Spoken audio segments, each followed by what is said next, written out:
História da Redenção, capítulo 30. A ressurreição de Cristo. Os discípulos descansaram no sábado, entristecidos pela morte de seu Senhor, enquanto Jesus, o Rei da Glória, jazia no túmulo. Aproximando-se a noite, soldados estacionaram-se para guardar o lugar de repouso do Salvador, enquanto anjos invisíveis pairavam sobre o local sagrado. A noite passou-se vagarosamente, e enquanto ainda era escuro, os anjos vigilantes sabiam que o tempo para o livramento do amado Filho de Deus, seu querido comandante, era quase vindo. Enquanto esperavam com a mais profunda emoção da hora de seu triunfo, um poderoso anjo veio voando rapidamente do céu. Seu rosto era como relâmpago e suas vestes brancas como a neve. Sua luz repelia as trevas por onde ele passava e fez com que os anjos maus, que triunfantemente reclamavam o corpo de Jesus, fugissem com terror de seu brilho e glória. Um dos da hoste angélica que testemunhara a cena da humilhação de Cristo e estivera a vigiar seu lugar de repouso, uniu-se ao anjo do céu e juntos desceram ao sepulcro. A terra tremeu e agitou-se quando se aproximaram, e houve um grande terremoto. O terror apoderou-se da guarda romana. Onde estava agora o seu poder para guardar o corpo de Jesus? Não pensaram em seu dever, ou que os discípulos o pudessem roubar. Resplandecendo-se em redor a luz dos anjos, mais brilhante do que o sol, a guarda romana caiu como morta ao chão. Um dos anjos lançou mão da grande pedra, rolou-a da porta do túmulo e sentou-se sobre ela. O outro entrou no túmulo e da cabeça de Jesus desatou o pano. Teu pai te chama. Então o anjo do céu, com uma voz que fez a terra tremer, bradou: Filho de Deus, teu pai te chama. Sai! A morte não mais poderia ter domínio sobre ele.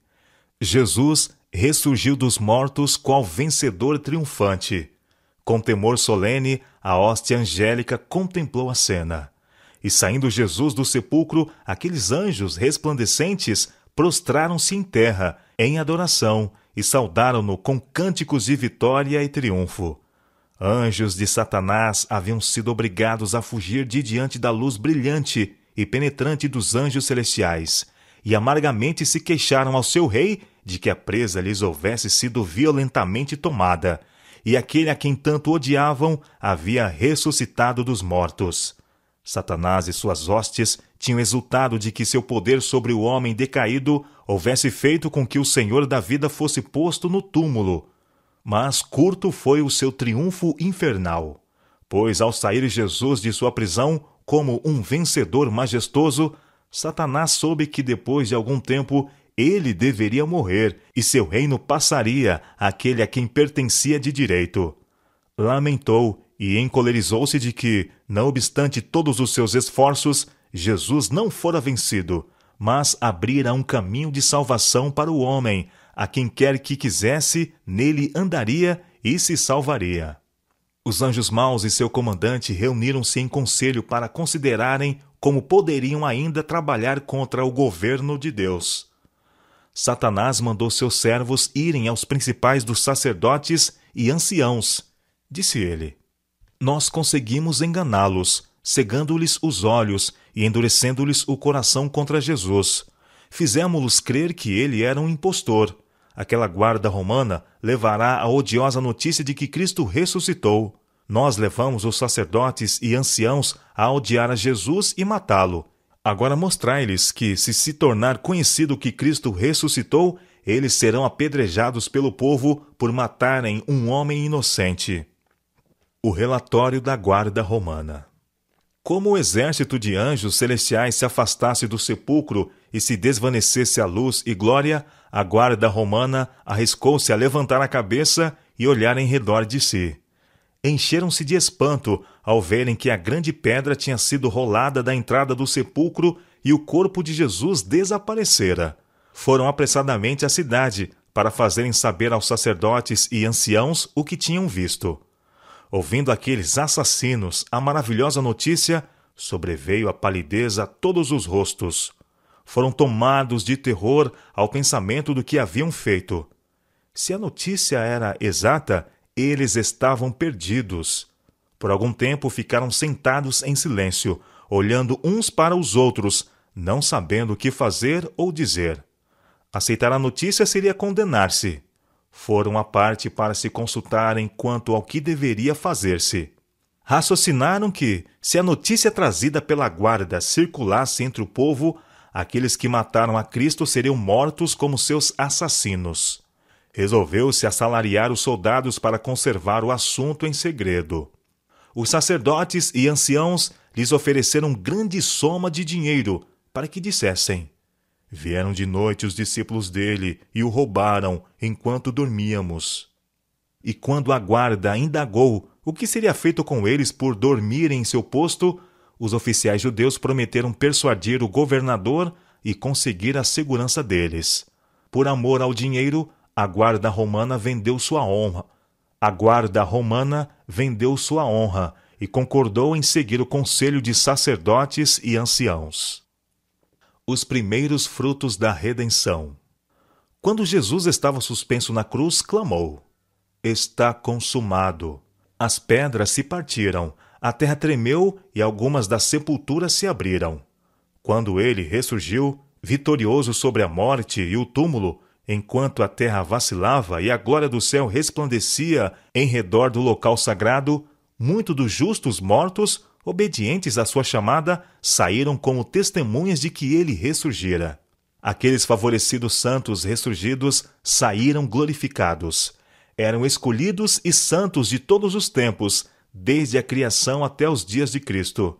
Assim, enquanto os chefes judeus procuravam esconder o fato da ressurreição de Cristo, Deus preferiu suscitar do túmulo um grupo, a fim de que testificasse que Jesus ressuscitara e declarasse sua glória.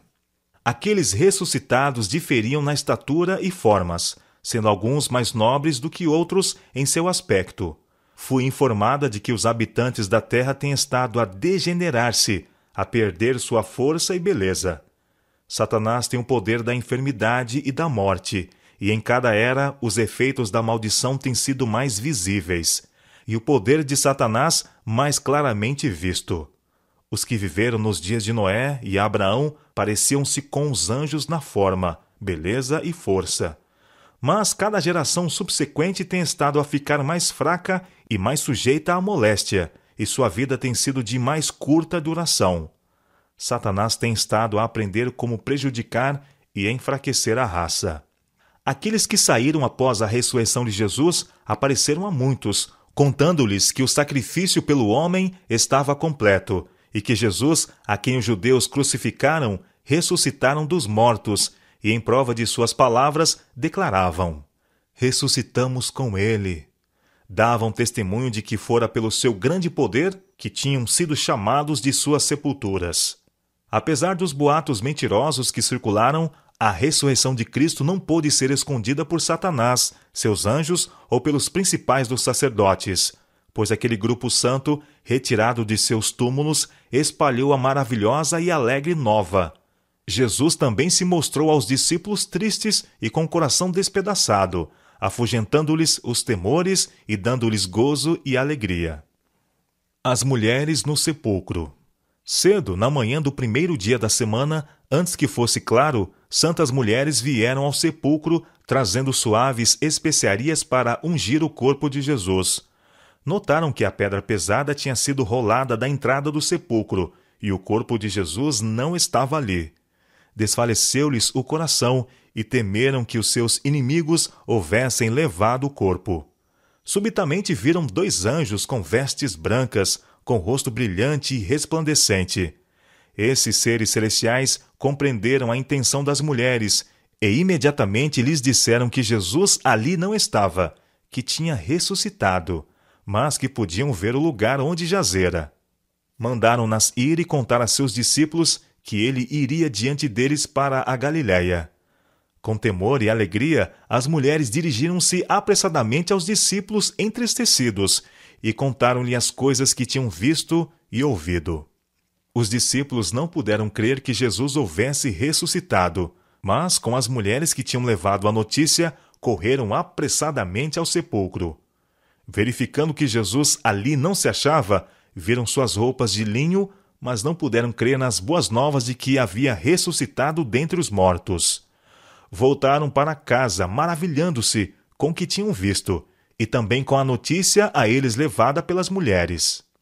Maria, porém, preferiu demorar-se em redor do sepulcro, pensando no que tinha visto, e angustiada com o pensamento que pudesse ter sido enganada. Pressentia que novas provações a esperavam. Sua dor se renovou, e ela irrompeu em amargo pranto. Abaixou-se para olhar de novo dentro do sepulcro, e viu 2 anjos vestidos de branco. Um estava assentado no lugar em que estivera a cabeça de Jesus, e o outro onde estiveram os pés. Falaram a ela com ternura, e perguntaram-lhe por que chorava. Ela respondeu: porque levaram o meu Senhor, e não sei onde o puseram. Não me detenhas. Ao voltar-se do sepulcro, viu Jesus, perto, em pé, mas não o reconheceu. Ele falou-lhe ternamente, indagando a causa de sua tristeza e perguntando a quem ela procurava. Supondo que fosse o hortelão, rogou-lhe que, se ele tinha levado o seu senhor, lhe dissesse onde o havia posto, para que pudesse levá-lo. Jesus falou-lhe com sua própria voz celestial, dizendo: Maria. Ela estava familiarizada com as inflexões daquela voz querida, e prontamente respondeu: Mestre! E em sua alegria ia abraçá-lo. Jesus, porém, disse: Não me detenhas, porque ainda não subi para meu Pai. Mas vai ter com os meus irmãos, e dize-lhes: Subo para meu Pai e vosso Pai, para meu Deus e vosso Deus. Alegremente ela se dirigiu à pressa aos discípulos com as boas novas.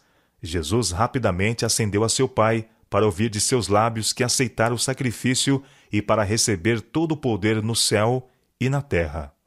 Anjos, assemelhando-se a uma nuvem, rodearam o Filho de Deus e ordenaram que as portas eternas se levantassem para que o Rei da Glória entrasse.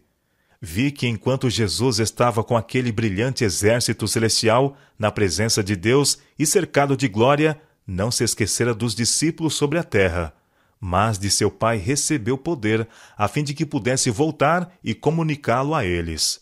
No mesmo dia ele voltou e mostrou-se a seus discípulos. Permitiu-lhes então que lhe tocassem, pois tinha ascendido ao Pai e recebera poder. O duvidoso Tomé. Nesta ocasião, Tomé não estava presente. Ele não quis aceitar humildemente a notícia dos discípulos, mas firmemente e com confiança em si próprio, afirmou que não creria, a menos que pusesse os dedos nos sinais dos cravos e a mão no lado em que a lança cruel fora arremessada. Nisto mostrou uma falta de confiança em seus irmãos. Se todos exigissem a mesma prova, ninguém hoje receberia Jesus, nem creria em sua ressurreição. Mas foi a vontade de Deus que a notícia dos discípulos fosse recebida por aqueles mesmos que não podiam ver e ouvir o Salvador ressuscitado. Deus não se agradou com a incredulidade de Tomé. Quando Jesus de novo se encontrou com os discípulos, Tomé estava com eles, e quando viu Jesus, creu. Mas ele tinha declarado que não ficaria satisfeito sem a prova do tato acrescentada à vista, e Jesus lhe deu a prova que desejara. Tomé exclamou: Senhor meu e Deus meu! Jesus, porém, reprovou pela sua incredulidade, dizendo: Porque me viste e creste? Bem-aventurados que não viram e creram. A frustração dos matadores de Cristo.